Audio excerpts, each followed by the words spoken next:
Being your own manager as an artist is a lot of work. If you need help keeping track of you and your music business, then keep watching, because today I'm sharing 3 easy tips that will set you up for success as an independent artist. So let's blast off and get started. JM in your universe.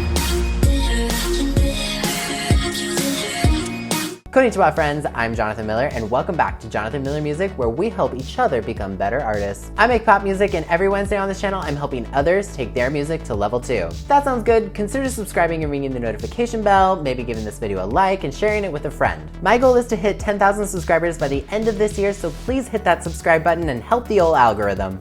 If not, are you sure? Cool people subscribe, I'm just saying, and you seem pretty cool, but if you're not, you're seriously not gonna hit that button, are you? Fine, but I'm watching you. Subscribe!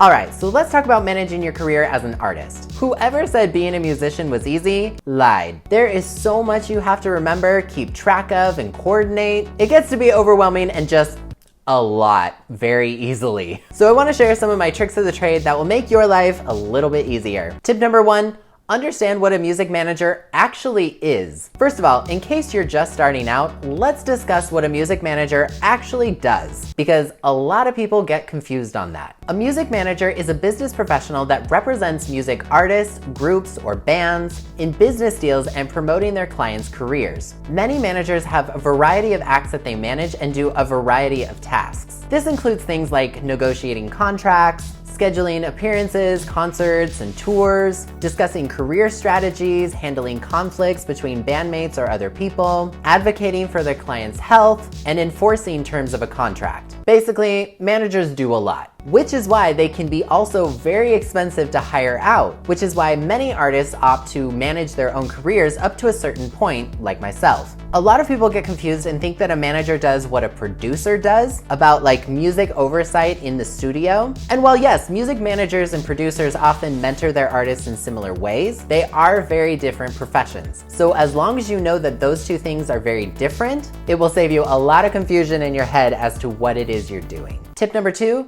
don't be afraid of education. Knowledge is power in this industry. Now, you don't have to have a college education to be a music manager or an artist, but that doesn't mean you should stop educating yourself. The reality of the music business is that it is rapidly changing. Keep yourself paying attention to any change that might occur, or be on the lookout for ways to improve your craft. How can you make smarter business decisions? Well, the best and least expensive way is to pay attention to what's happening to your favorite artists beyond just liking their music, or when their new single is dropping. For example, do you understand what's going on between Taylor Swift and Scooter Braun right now? Even if you don't like either person, it's a major event in the music business world and it's worth paying attention to. Which, by the way, I have a video on this channel if you want to learn more about it. There's a link in the description below for you. But watching and understanding things like that, doing a little bit of research, is educating yourself. Asking questions is educating yourself. Watching videos like this one you're watching right now is educating yourself.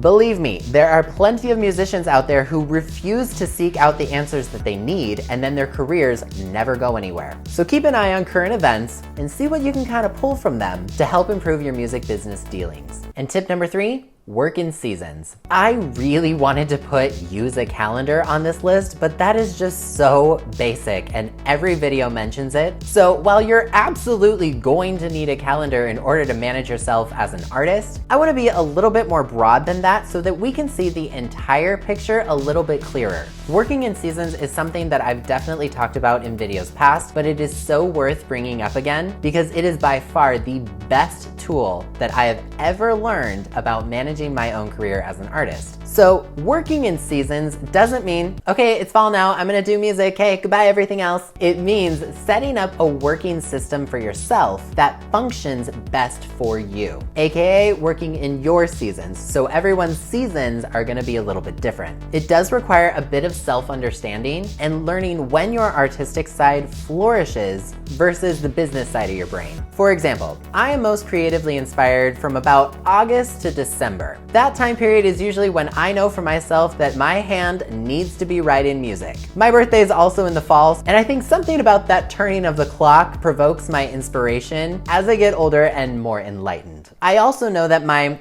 okay, let's release something feeling tends to happen in the late winter or spring. So that's when my business side really kicks in and I start thinking about release strategies and all the little details that might go into that. But I also do YouTube and TikTok at the same time, and both of those things really eat a majority of my time. So therefore, I need these seasons creatively to kind of keep track of all of that. Because every time I make a video or a TikTok, that is using the same creative energy that I use in my music. So you've got to figure out when you work best and what you're working best at so that you can play to your strengths. Developing your own seasons, and they will often overlap with one another. I mean, hello, I just said I do YouTube and I do YouTube every week, but it will help you understand which hat you're wearing at any given time. It'll also help you with your personal life too, because just like any job, when you're off the clock, you should be off the clock. Don't be like me and overwork yourself so you forget to be off the clock sometimes.